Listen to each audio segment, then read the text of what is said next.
So officially, welcome to today's Office Hours webinar. My name is Kayla, and I will be your host along with my colleague Mike. We're going to do a really quick introduction, just so you know who is running today's call if you haven't joined us for a webinar until today. Again, my name is Kayla, and I'm on what's called the CINC Live team, and we handle all the live events for CINC. So Summit, Mastermind, CINC 2U, CINC University, anything where you either come to our training center or we go out to you. Of course, we can't do that right now because we've got shelter in place orders and limits on public gatherings. So we are going as live as we can and coming to you with these live webinars. This will be my fourth of the week. And I love doing them because if I can't be with you in person, I want to do the next best thing, be here with you like this. I have been with CINC. Next month. It will be 3 years, which is very exciting. For about the past 2.5 years, though, I have been doing training in some capacity. So this is really what I love to do, and I'm so excited that you guys took time out of your day to join us as we talk about how to maximize your virtual opportunities while we're all going through these shelter-in-place orders, how we can keep you busy even if you can't get out and do things in person like you used to. So Mike, my moderator today, will you please introduce yourself? Hey everyone, as Kayla mentioned, my name is Mike. If you've been on a webinar with us before, you probably heard this little spiel. If not, welcome. We are happy to have you. We're happy to have those of you that have been with us before as well. I've been with CINC for 5.5 years now. I started in client services, like triaging inbound phone calls before we really had like a frontline support team. Owned client accounts, trained accounts when they first came on board, started what was frontline support, and then was finally able to really follow my passion, which is teaching and education. So I applied my content knowledge from CINC to our live events, and was really able to hop on that team about, I think June will be 2 years now that I've been on that team doing our live events. So sad that we can't be with you in person, but super happy that we're able to get with you live like this on a webinar and engage how we can. As Kayla mentioned, I'll be moderating today. So as you chat questions in, you should, if you scroll around on your screen, you should see like a little toolbar for Zoom pop up. It'll be a Q&A section. So I'll either answer those questions one-off or I'll throw them to myself or Kayla and we'll answer live on the call. But other than that, I'll pass it back to Kayla and we can get started. Perfect. Thank you, Mike. I want to do a real quick touch on what office hours even is, because this is a little different than the other webinars that you have seen Mike and I do. So office hours, we're not going to show you a how-to today. There's not a CINC feature where you will watch us kind of teach you how to use it and how to utilize it. This is all about best practices for our different topics throughout the week. So this, of course, will be about maximizing your opportunity in virtual appointments and showings and open houses. So this will be more of a conversation where we come to you with a lot of questions so you can tell us what has been successful for you and what has not, what you are needing to become better at your virtual appointments. And this will be kind of, do you want to get better at this? Here are the things that you should do to maximize your opportunity. So I want to actually start, Mike, with our poll questions. Okay.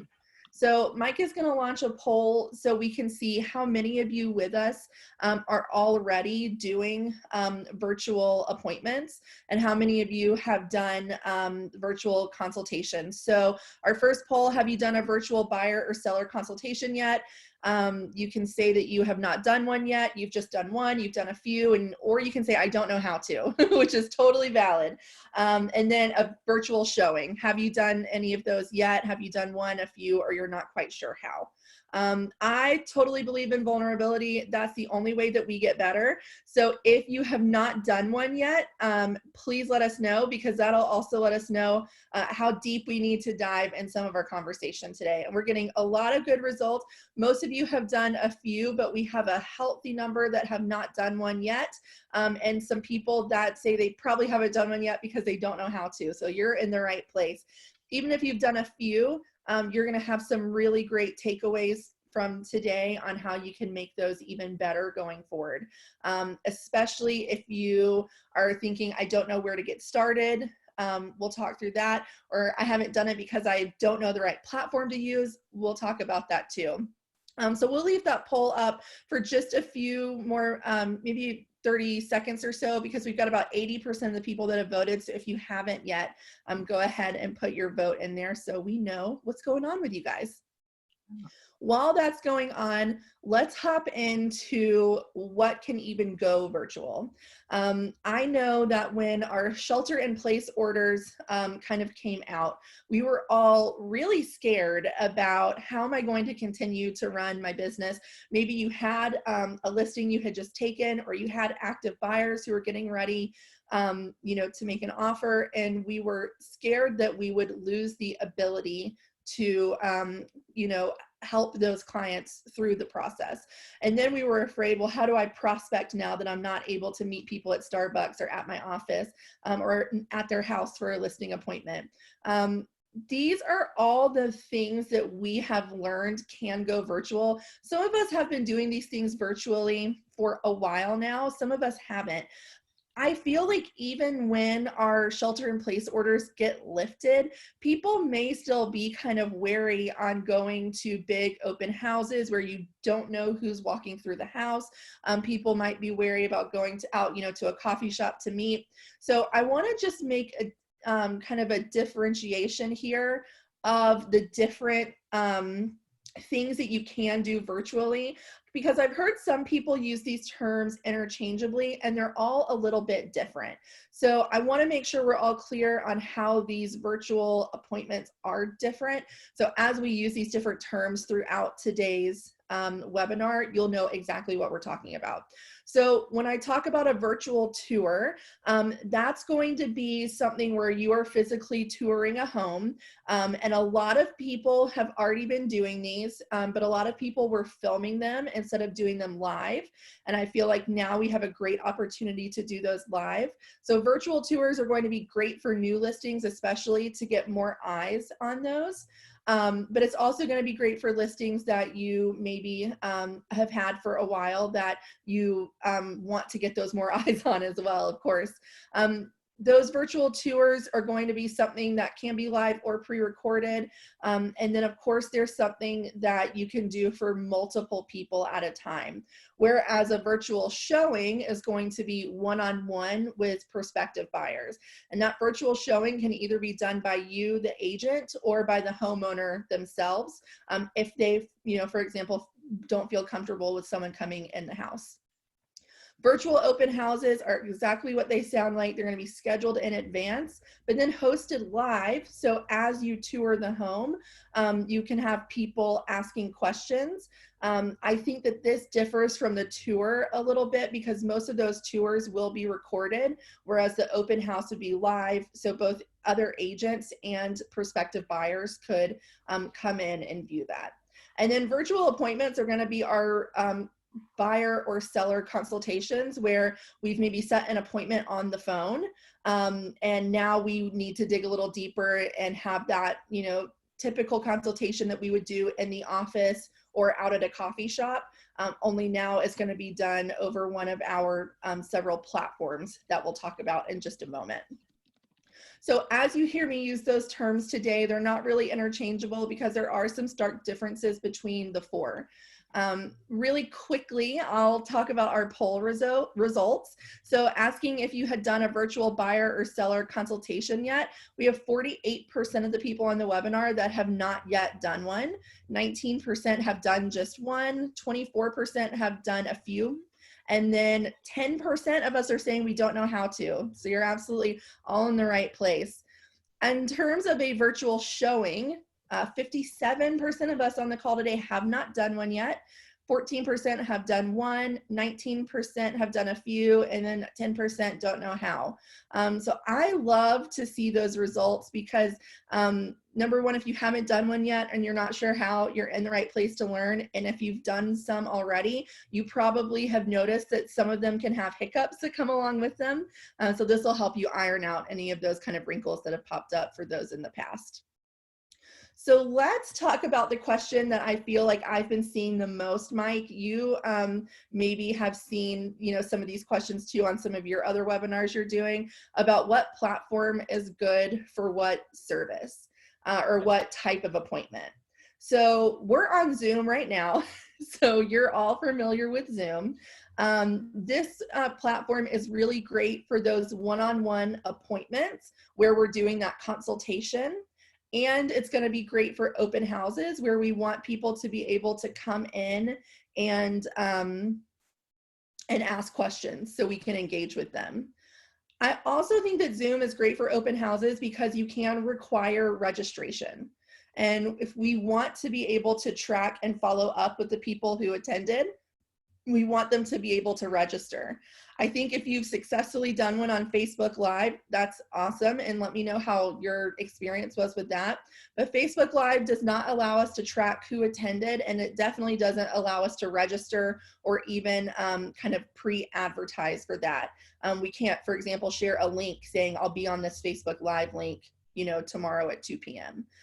Zoom will allow you to do that where you have your URL set up in advance. So if you're looking for an option to do those buyer consultation appointments and open houses, Zoom is your tool. Now, Zoom does have a free version, but if you want to register people on Zoom, you will have to have a paid account, but they are really inexpensive. And it's honestly a real kind of indisposable tool because you can use it for more than this. You can use it for your team meetings as well. And you can have, really, you can even use it for family meetings, if you want to do game night or something. Mike, if you were someone that had never used Zoom before, kind of tell me what, I guess if our people that are watching are talking to someone that's unfamiliar with Zoom, what do you think is important to know to help those people get set up to use it? I would probably say at least the basic terminology and kind of how the screen layout looks like as what a lead would see. So right now, the view that you're looking at as the agents on our webinar, that's the same view that your leads would see. So just knowing that, hey, if you move your mouse, you'll see the toolbar at the bottom. For so long, until Kayla and I were doing webinars, I was like, I don't know what to call that thing. And then she said toolbar, and I was like, oh, makes so much sense. Everyone knows what it is. So I would just make sure, familiarize yourself with what it looks like on their end. So exactly what you're seeing now is what your leads would see in the open house. And if you can get familiar with that, it's easy to address their questions that come in like, hey, I don't see this or I don't see that.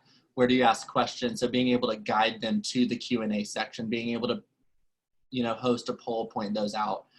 So I would just say familiarity with the product, which a lot of you have just being on all the webinars that CINC has run for you. So you can really speak to what the leads experience when they're on one. Yeah, I think that's a really great point, being able to help them troubleshoot.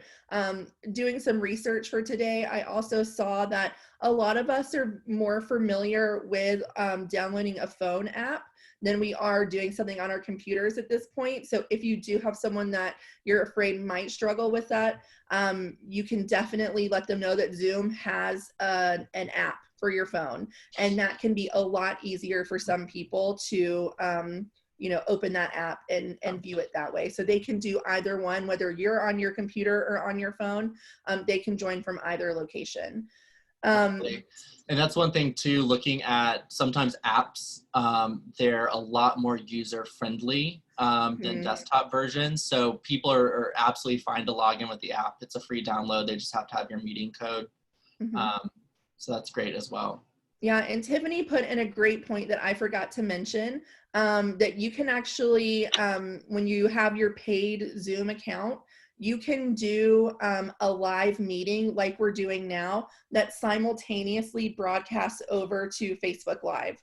So then you can double your viewers, which is really cool. It's something that we've talked about doing for our webinars before, but somehow has never happened. But I think it would be a really awesome opportunity for you guys as agents. And then Terry put in a great question.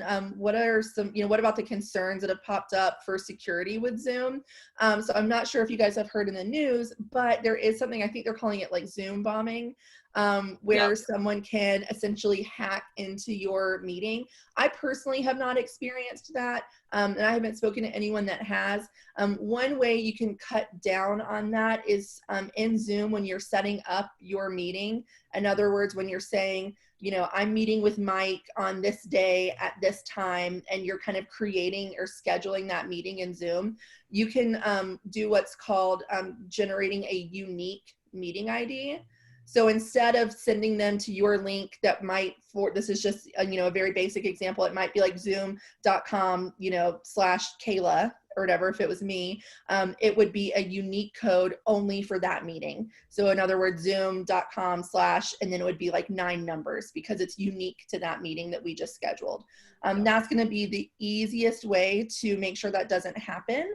I personally think that the odds of a hacker like that finding a meeting between 3 people with like an independent company like you might be is a lot smaller than them finding one for like a huge corporation or something, which I think is where a lot of that was happening to begin with. And Zoom itself has cracked down on that a lot. So I wouldn't let that stop you from using Zoom because it is a great platform. When I was doing a different kind of training at CINC, where I was doing more webinar-based training all the time, we tested join.me, which is another option, and we found that the audio on that honestly wasn't great. It was pretty glitchy sometimes, so if you're trying to choose between the two, Zoom would definitely be the one that got my vote. And if someone happens to Zoom bomb you, just try to convert them into a lead. Yeah, like you must be bored. Is it because your house doesn't fit your needs anymore? You need something to do. Oh. Yeah, no, Terry, you're welcome. It was definitely a concern for us too. And if people do mention it, you just tell them exactly what I just told you. You know, I've taken all the precautions to make sure that doesn't happen for us. So Facebook Live is another great one that I think is great for those tours. Again, those are the ones where they're not one-on-one showings, but for the tours where you want to just get some more eyes on a property and generate some interest. I would say for Facebook Live, if you're not comfortable in front of the camera, it doesn't mean that you shouldn't do it, but it means that you should have some practice rounds first. And we'll talk a little bit later about exactly what you should rehearse and practice. Facebook Live, I think sometimes people make the mistake of keeping their face in it all the time instead of really showcasing the property. So of course you want to start by showing your face, you know, in front of the home, so you can create that, you know, familiarity with who you are. But then really showcase the property for the rest of the tour and only pop in and turn it around to show your face every few minutes or so to address questions or to check in with people, to even pose a question to those people who are watching along with you. So Zoom is really great for those open houses because it doesn't feel quite so live, but Facebook Live is truly like people are watching, they can come and go, and you kind of need to be a little bit more on it. And then FaceTime, I think, is great for showings because that's going to be for someone that you've already created a relationship with, right? If you're out showing them homes, and that way you can just flip your phone around and show them everything. Yep. I think one thing is that just like you would do showings in person, you want to keep that same flow to your virtual showings where you start at the front door and you walk them through, you know, the living areas, you show them bedrooms, you show them all the entrances, and you're pointing out the things that you think they really need to know. It could literally be that there might, you know, be some damage that anyone would see if they were in the house with you, but it's not super obvious when they're looking through a phone. So pointing that out to them and really being their eyes and ears is super important. Show them the yard, show them the neighbors, show them the neighborhood. I've even seen some people do this where they actually will drive them around the neighborhood so they can see everything, and even show them like, I'm passing the grocery store, I'm passing the, you know, neighborhood coffee shop, whatever it is, and letting them really get a feel for the area. There are agents that work with Mike and I on our live events team that have sold homes completely sight unseen. Everything's been done virtually while we've been in the shelter in place order. So while it may feel a little tricky at first, it's totally doable as long as you're really authentic and you just kind of, if you do mess up and something weird happens, just laugh it off. You know, that's you and that's your real personality, and that's what people will be drawn to. We did have a question when it goes to like Facebook Live or FaceTime on what direction do you recommend holding your phone? My personal opinion is pick one and stick to it. It doesn't necessarily matter which one you go to, just stick to it so it's not up and down and up and down and up and down and up and down, and it's just hard to follow. That said, maybe vertical just because that's how it's natural to hold a phone. But Kayla, do you have any other? Well, and that's actually great. We're going to talk a little bit later about equipment that makes this easier. Okay. And I'll kind of talk about how you may want to get something that you can hold that your phone attaches to. And so some of those are made solely to use phones horizontally because that's what some people prefer for video. I think it's also totally fine if you're doing it one-on-one with someone to ask them which they prefer. But of course, you know, doing it the way the phone's already oriented is really great for some people. But I think Mike's point of just pick one and stick to it instead of going back and forth so your person isn't always kind of having to turn their phone to get the best view is really good advice because that can get pretty annoying pretty quickly. I would just ask them what they prefer. I might err on doing it horizontally just because I know that's a little bit better for video, especially if you wanted then later to go upload something to YouTube, then you have a little bit more of a double use out of it. Yeah, I would just ask them. Better field of vision looking at the houses if it's horizontal. Yeah. I think Any other platform questions? What was that, Mike? I was gonna say I had another thing to add to platform because I know not everyone has an iPhone. So if you don't have FaceTime, some other really easy apps that are like FaceTime is going to be Google Duo. That's something that's super easy to set up. I just walked my parents through it, and now I kind of wish I hadn't because it's too easy for them to get in touch with me on FaceTime now. But Google Duo is another really good one that you can use for the showings or the one-on-ones. No, that's a really great point. Thank you, Mike. I'll go ahead and throw out another one. We have some agents that work a lot with international buyers, and WhatsApp is a great option for someone who might be international because it doesn't use your like phone data. So the connection's a little bit more stable and it doesn't cost a lot of money for them because it's a free app that you can use when people are on opposite countries and continents. CINC app has this option. All right. Oh yeah, Terry put in that Facebook Messenger is another great option. They also have video, so that is definitely another great option and something that a lot of people are already familiar with.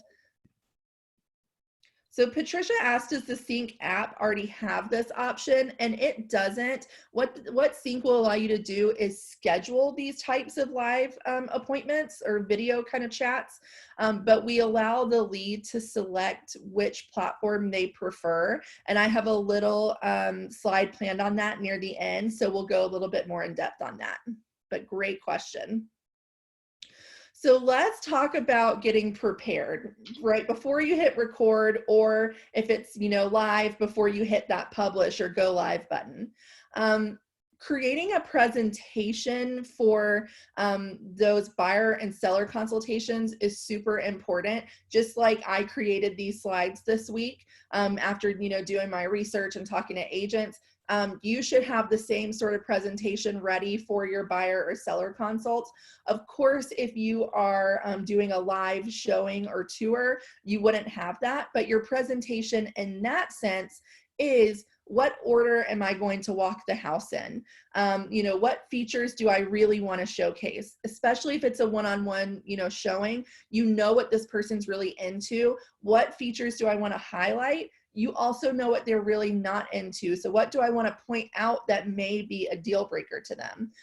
So whether it's a screen share presentation like this, where you're talking about your strategy and why they might want to work with you and the steps that it's going to take to get their house listed or to get an offer in for them. Having something on the screen so people who are more visual learners or people who take in information visually like that have something to look at. They may prefer to look at you in the video, which some of you may be doing right now, but having something so they can go back and forth and just kind of change their focus while listening to you helps people understand the information a little better. So again, whether it's slides or whether it's simply what order am I going to do, run through it before you do. So just like that second bullet says, practice.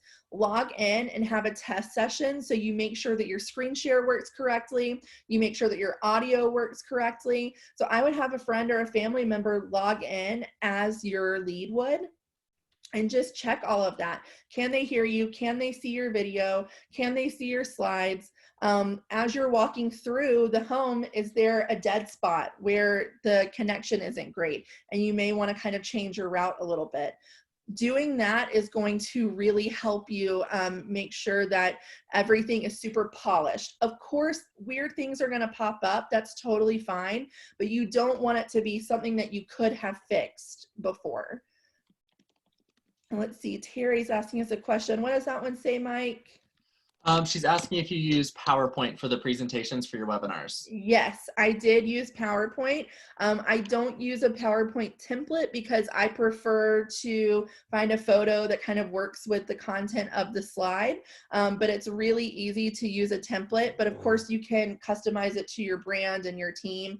And I've even seen where a lot of teams will have their PowerPoints branded to the agent who's doing the call. So there's information, or doing the appointment, I should say, because then there's information about the person that they're actually working with, how many, families they helped the year prior, what neighborhood did they live in, so they can see that they're local with a photo. So again, it just kind of creates that whole total package. So yeah, this was PowerPoint. Keynote is something else you can use if you're on a Mac. I'm on a Mac, but I still prefer PowerPoint because I'm just loyal to PowerPoint for some reason. But Keynote's also really great if you love working on a Mac. Tiffany put in a great point. Canva is another great tool for creating presentations. Yeah, Tiffany, I actually just found out that they did presentations last week and was blown away at how great that they really looked. I've used Canva for many years just for graphics. I did not know that they were doing presentations and they looked great. So if you're familiar with Canva and you're like me and you are not using it to its full potential, that's super easy to use. And it also, it kind of feels a little bit more simple than PowerPoint can for some people. So if you're like, I've tried to use PowerPoint, it overwhelms me, check out Canva. That's just canva.com. Totally free tool. They do have paid graphics and paid versions, but you can use it for completely free and do cool presentations and social media graphics on there. So it's a really cool option to use if you have not tried it before. So if you are doing a live session or an open house, for example, you want to advertise on multiple channels. So remember that Zoom allows you to do pre-registration, and that's going to allow you to ask the person registering for their name and their email. So you can then create them as a CINC lead.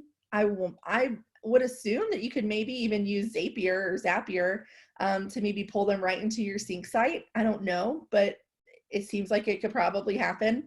That just popped into my head. So I'm going to do some digging and see. I will check that out real quick, Kayla.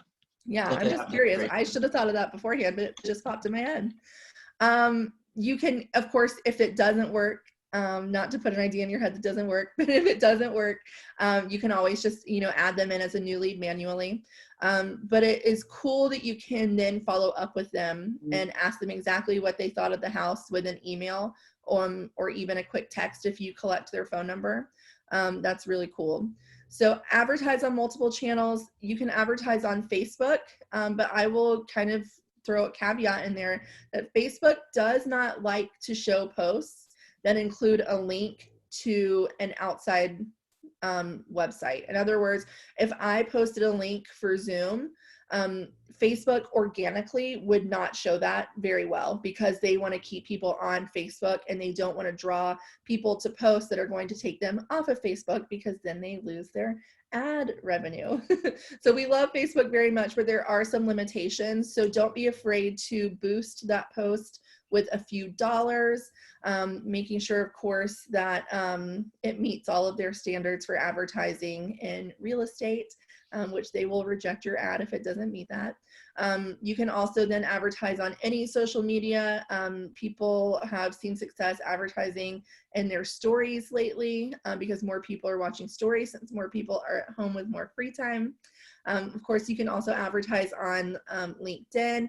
You can even do a blast out to your CINC database if you're doing an open house and those features happen to match what they're looking for. So you can filter down to that really kind of clear list of people that are looking for that, and then send that out to them. Mike, am I forgetting any cool ways that we should advertise when we're doing like a live open house or something like that? The only other thing I would do is make sure to use the virtual open house option that we've built into CINC. So once you have it scheduled and marketed everywhere else, you can add it into directly onto the property details page. So it'll include a time and registration button for your open house right there on property details. And you can connect that through the back end of the CINC platform on the properties tab. No, that's awesome. I totally should have put that in here, that CINC just rolled out a new feature that allows you to do some advertising. And Tiffany is sharing that some MLSs allow you to advertise virtual open houses now as well, which is a great point. That will also get more eyes from other agents in your area who may want to see that home for one of their clients. So just check to see if your MLS is allowing that as well. Yeah. At the very least, say that you have an open house going so they can at least know there's one running. Exactly. Yeah, I love that. I don't often think of MLS stuff like that since I'm not a member of one, but that's a really great point. Check to see what tools your MLS is allowing you to do too.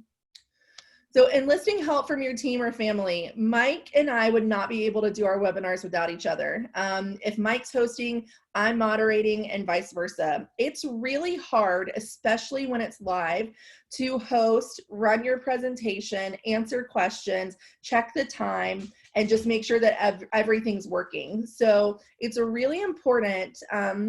You may feel more comfortable having someone else hold the camera and film you. Get someone to do that because sometimes it can be hard to hold the camera even if it's on a stand, and make sure you're in the right place and make sure your lighting is good and answer questions. Like, it's impossible to do. So enlisting help from either agents on your team, if you're flying solo, someone in your family. I mean, if you guys have been quarantined together, then it's okay to take them to your open house and have them film you, and then help with the questions that come in, because if someone comes in asking a question about a feature, you don't want to have to stop the broadcast to address their question and then keep going. So just like Mike and I do, if a question comes up and you can do it, address it right then they can pitch the question to you right then. Or you can pause, like after every room, for example, and say, okay, Mike, what questions came up during that? And then he could say, oh, Jesse asked if there's ceiling fans in all the bedrooms, and then you can address that right then. I really like that pacing of after every room, just checking if there's any questions about that room. Because we kind of do the same thing with each like slide or section. We'll make sure that questions are covered before moving on to the next one. So that pacing is really good. Yeah, I like it. And then it also gives you a second to kind of slow down, take a breath. Is there anything else I wanted to say about this room before we move on? So don't be afraid to ask for help, because it is really, really hard to do it by yourself. Even if you feel comfortable in front of the camera, it's still hard to manage it all. So it's really helpful to have someone there to help. Mike and I are a good team. Couldn't do it without him. Yeah, couldn't do it without each other. The power duo. Yes, a team. So last slide, or last point on this slide, is really important. Making sure you have the right equipment for the type of meeting you're doing and preparing your space. So as you can see, I have a virtual background behind me. That's something that Zoom allows you to do. You do have to have a newer computer, I believe, to be able to do that, because it requires some in certain like processor. That's a little too techy for me, but you have to have a little bit of a newer computer, but you can do it. And you can actually upload different things. So I'll just change mine really quickly so you can see how easy it is. This is one of my favorite ones. When all this is over, I'm looking forward to taking things for granted again. But you can change it. It can be just a color like this. I've been putting mine on all the places that I was going to get to go this spring with Mike to do Sync to You, and I don't get to see now, like Huntington Beach and San Diego area here. So you can change it, and that is really helpful for if you are doing these appointments from home. You don't have to have this perfectly, curated and clean area behind you. I put this virtual background up because I have 2 dogs and they like to jump up behind me while I'm doing these. And that would be really distracting for you guys. So I use that just to make sure that my background is super clean and you can just focus on me and not, like what's going on my couch behind me. And I have an old computer, so you get my guest bedroom. But it's a great guest bedroom. Other pieces of equipment. I'm going to move my light really quickly and I'll show you what it looks like on the next slide. But I do have this little ring light that actually clips to my table. And it does have a little space for me to attach my phone if I wanted to. But when I'm using my computer, I just position the light right above. As you'll see, if you have glasses, it'll leave a little ring in your glasses lens, but that's okay. What that allows you to do is just give yourself some nice clean light. It has a small little, I guess like control that you can do where I'm sorry if this gets your eyes weird, but it allows you to do different colors of light so that will complement your complexion the best, and you can increase it or decrease it just to make sure that you are lit and they can see you really well. Don't position yourself with a window like directly behind you, because you're far enough away that it's okay. But if your desk is like right in front of a window, you wouldn't want the light coming in from behind you. You want a light source coming from beside you or head on. It's going to make it look a lot cleaner. And then a microphone can be really important if you don't have a great speaker or microphone on your computer. So the one that I use when I need it is from a company called Blue, and their microphone is called a Yeti. I'm going to show that on the next slide too.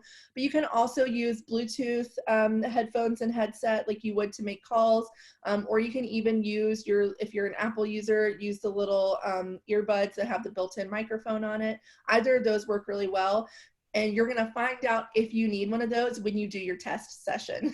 So just make sure you do that test session and ask whoever's, on the other end of that, how you look and how you sound. Mike, am I forgetting any good equipment? Anything that you think would be helpful? You had mentioned earlier something to hold your phone or your camera, like a stabilizer. I think that's what they're called, is a stabilizer. It just it kind of removes the shakiness of your camera. I don't know the price on those.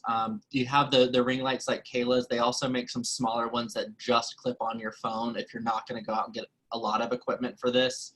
If you just want to utilize your phone resource, they make one that clips right on the phone as well. Yeah, awesome. So here are the 2 things that I mentioned that I think would be useful for everyone to have. A gimbal. Yes, Andrew, a gimbal. That's one of the things they're called. Yes. We're all learning something today. Hold your phone or a camera to stabilize. Yeah, a gimbal.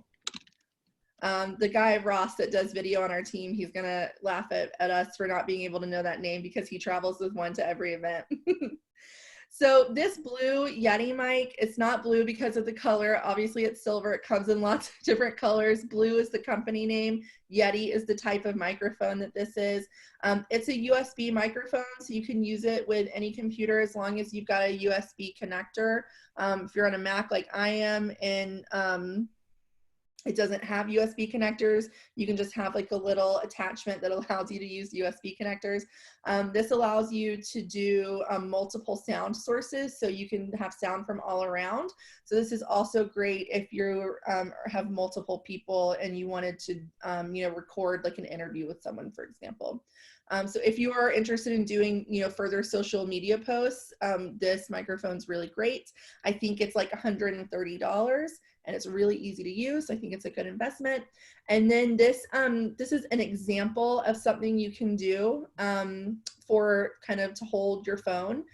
If you wanted to do a phone, you can also put this just on top of your computer, like I have mine that I showed you. You don't have to use your phone. It could just be a light source, but it's super stable because it has that tripod. And then it actually allows you to kind of start and stop your camera remotely, so you don't have to be right up on it.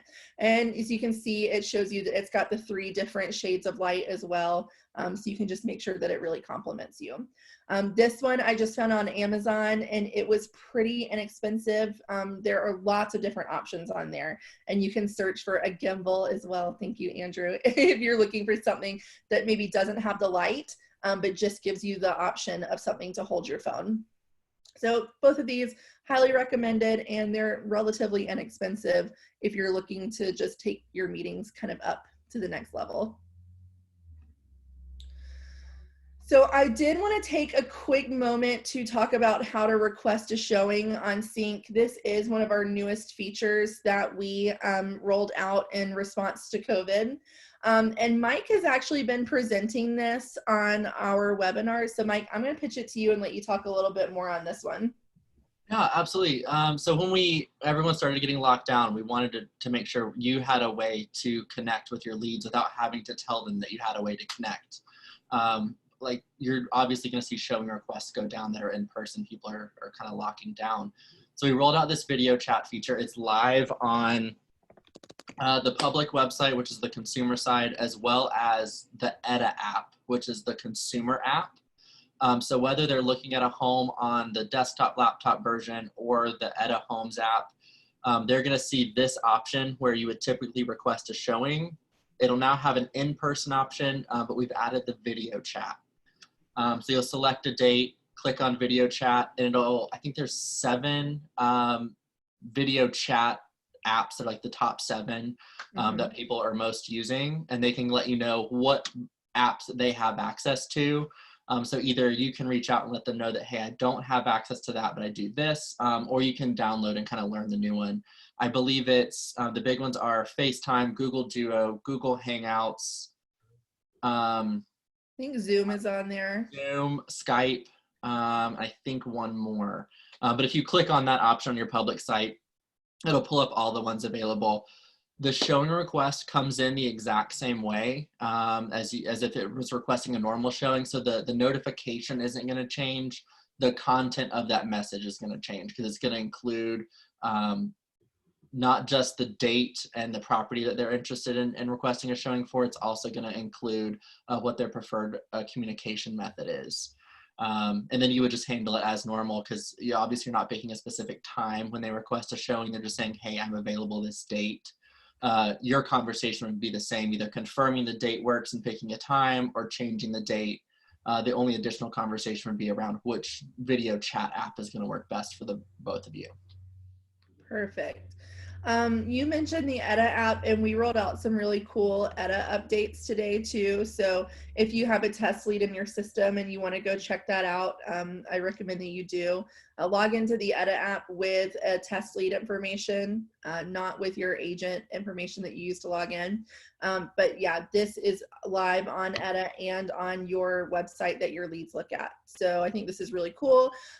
If you don't have the app or the platform that they request, I would just download it and get familiar with it because we want to make it super easy for them to connect with us. Absolutely. It's easier for us. All of those are pretty user-friendly. Yeah, I was gonna say it's easier for us to try to learn it and then have them try to do something because it's kind of putting it off like, hey, I don't have that. Can you do this instead? So I definitely agree with Kayla. Just go ahead and downloading it if it comes through. Most of them they're all basically the same, just a little slightly different layout. Mm-hmm. So I wanted to leave time, and we're great. We're at 15 minutes left in the session to address any specific questions that you had, especially any specific issues that you've run into. If you're my person, or my people, I should say, that said earlier that you hadn't done one yet, or you didn't know how to, like what's keeping you from doing that? This is the time now where you can ask those specific questions. Maybe you ran into an issue that you weren't quite sure how to troubleshoot, or this is also a great time for you to share with everyone else on this call what's worked for you. Because one of the reasons I love hosting this office hours webinar is that we get the opportunity to chat more like this and say, I tried this and it really worked. So if you are looking for something that works, try this. On the flip side, I tried this, it did not work. So if you were thinking about trying it that way, don't do it, because I've already failed for you. So I'd love for us to take the next like 10 minutes just to go through any questions or specific barriers that you guys are kind of running into as you're doing this.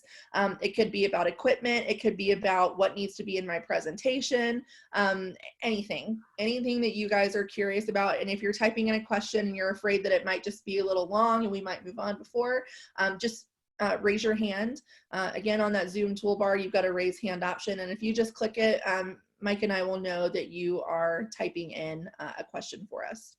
Yeah. Now, as those questions are coming in, Mike, I have a question for you. Okay. Because I know that, as we've done webinars together, you've kind of talked about how you like to have a script of something to say.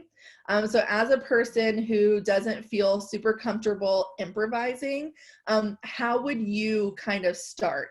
Let's say that someone asked you to do a virtual showing with them. What would your kind of method be? So we can have like a different frame of thinking for that. Absolutely. So beyond just confirming the appointment time, because I think everyone kind of knows to do that. Yeah.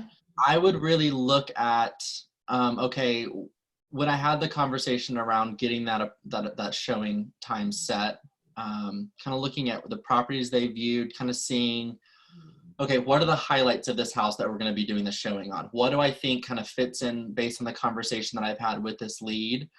And really build the flow of how I'm going to show them this house geared towards what they're looking for. Because at this point, if we're running a showing that's not just like a virtual face-to-face and it's at an actual showing, you've had that conversation. You know the what, the when, and more importantly, the whys behind their move. So if you can really lean into the whys on their move, like if they needed a big backyard because they have 3 kids and 2 dogs, and they need place for a playground and all that, make sure to highlight the backyard. So go through and pick out the whats and the whys that they need when you've had those conversations, and pull that into the showing. Make sure to highlight those points.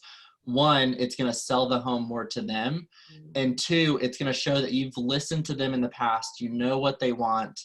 And then you can pull them back in on the showing side with that, and just really build that flow. I like that. Yeah. I think literally making a list would be super helpful. And you can even say, hey, I've got a list. I've got a list of Literally have a things. list for my webinar this morning. So I love it.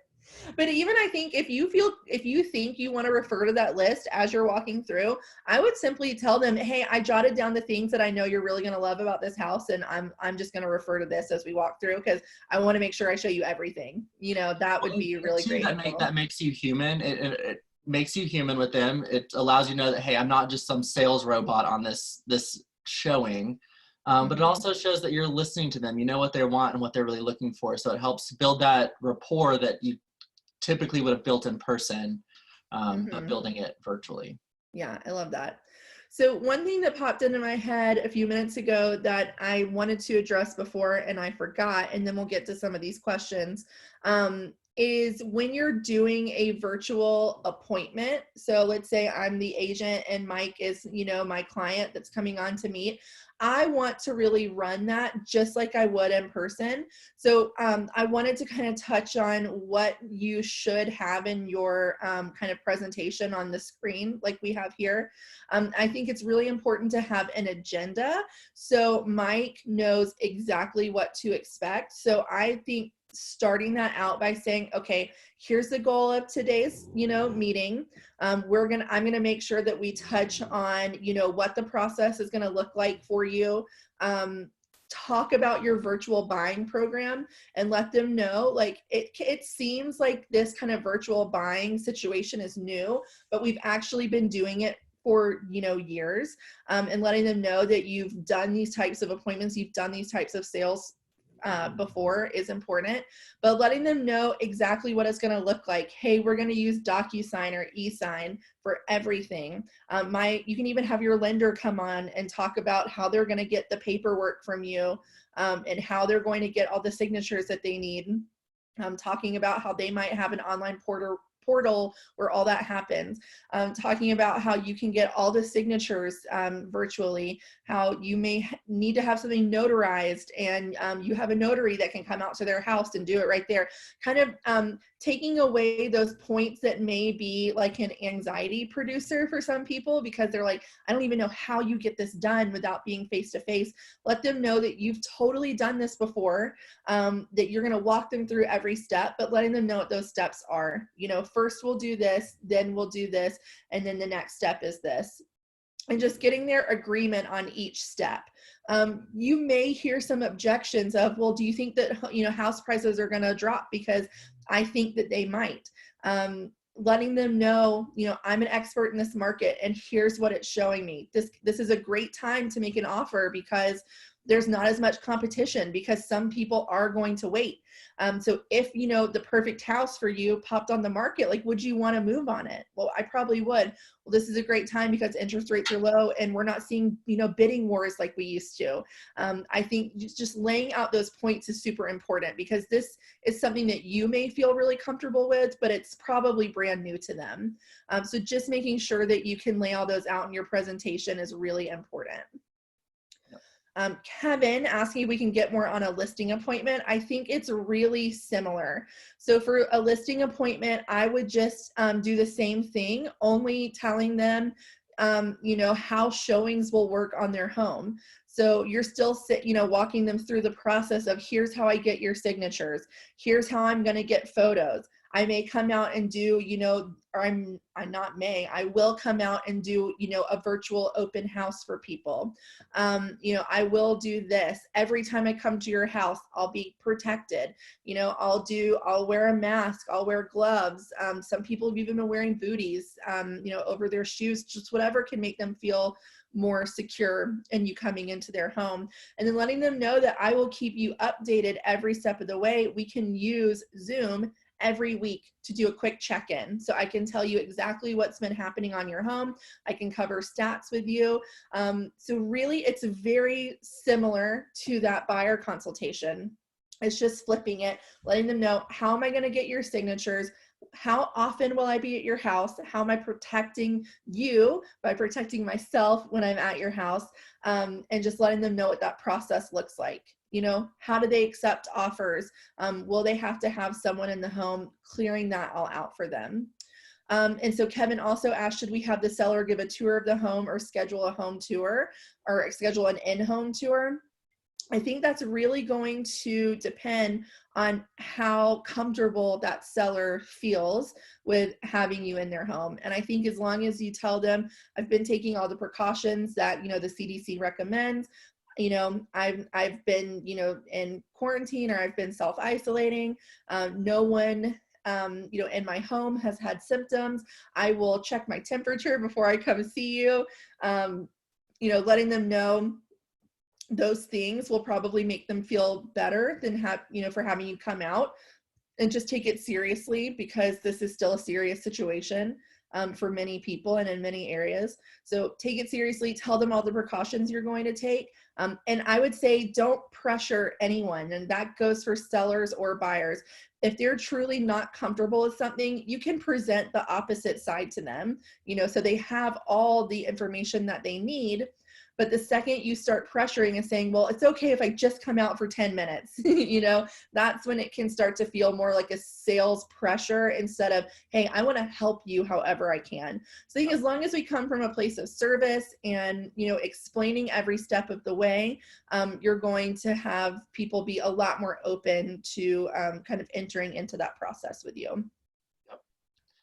I would also say if you have a listing presentation, you're having to do that listing appointment virtually, and your presentation isn't already in like a PowerPoint or format that you can share on screen in that presentation, I would go ahead and put that there so they can look at the screen and listen to you as well, because there's probably something that you're handing them if you're doing it live, that it's going to have a lot more impact if they can see that information in front of them versus just you kind of reading to them or talking to them through the screen.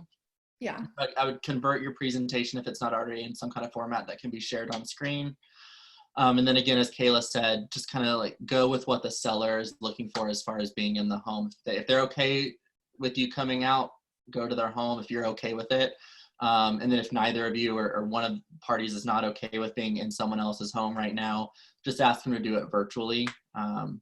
Either option. At that point, it really is just kind of seller's choice. Yeah. And a question that we've gotten a lot this week is, well, how do I even set these appointments up? Because I'm getting a lot of pushback on, my prospecting calls with people saying that they're not ready. Totally, validate that fear for them. Hey, I completely understand this is, a really unprecedented time for a lot of us. And, we're taking it very seriously. But let me ask you, before all of this started, what was your goal? And just kind of taking it back to, saying, I completely understand.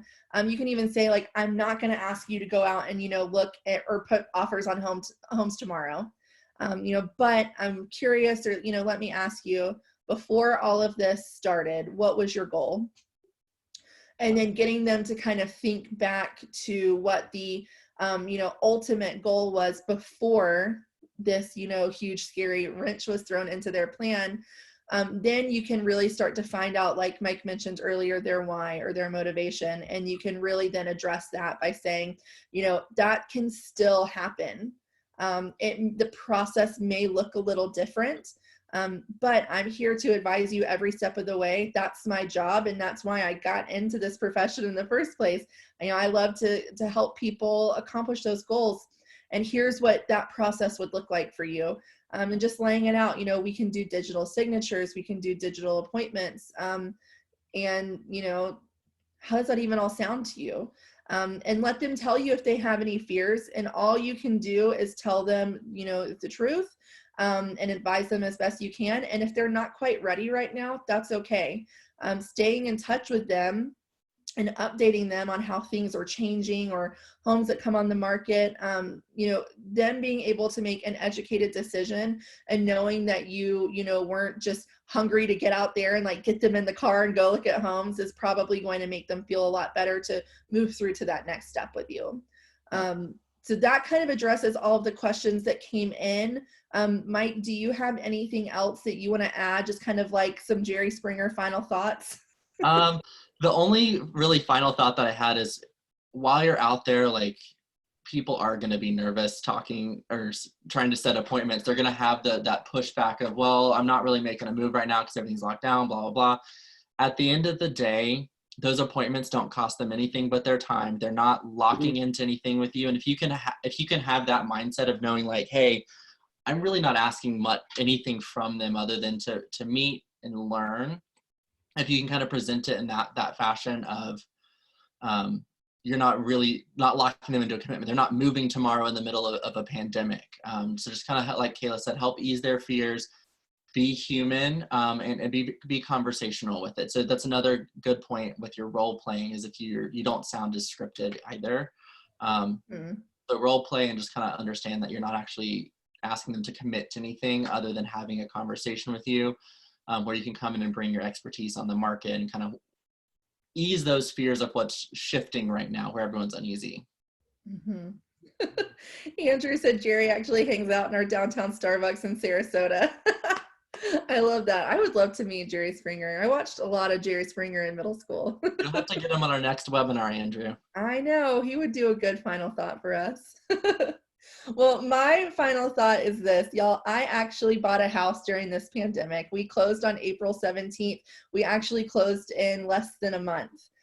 So from the time we got pre-approved until the time we were at the closing table, it was just under 4 weeks, and we did it all virtually. The first person I saw in person was the closing attorney. It was super weird because they were all masked up and there were only a certain amount of people allowed in the office, but it was doable, and it was so helpful to have our lender and our agent to walk us through that process, because we had never bought before. We were first-time buyers, and so we didn't know. I mean, obviously I have a little bit more insight into real estate than most first-time buyers do, but it still was something that I personally had never done.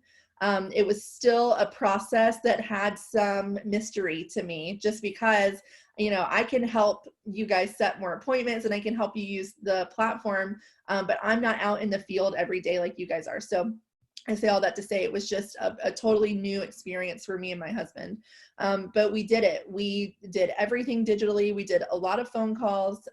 We did a Zoom screen share with our lender, who presented our interest rate options. We got an amazing interest rate, much lower than I ever thought would be possible. So I just want that to be a little bit of anecdotal evidence, but evidence nonetheless that if someone is motivated, which many people still are, if they're motivated, like, this will not scare them from making a move. It could be that they just wanted to move before, but now that this has happened, they've decided they want to put it on pause. But it could be that they need to move, right? It could be that something has come up that has really made it super evident to them that, like, we need a new place. Maybe it's that they lost a job and they need to reduce a payment. You know, I mean, we've actually spoken to agents who have said, well, you know, my client actually lost their job and I thought that they were going to want to, you know, put stuff on hold, but they decided that it was still a good time. Like, they still wanted to do it. So don't let, you know, we always say never assume, right? If you call and a woman picks up, never ask if her husband's going to help her with the deal, right? We never assume that we know someone's situation. And so as I've talked to agents throughout this whole pandemic, I've heard a lot of assumptions of, well, people are going to want to pause. People are not going to want to meet. People are not going to want to do it virtually. They're going to think that digitally signing is weird. Just never assume. Ask a lot of questions. Be there for them.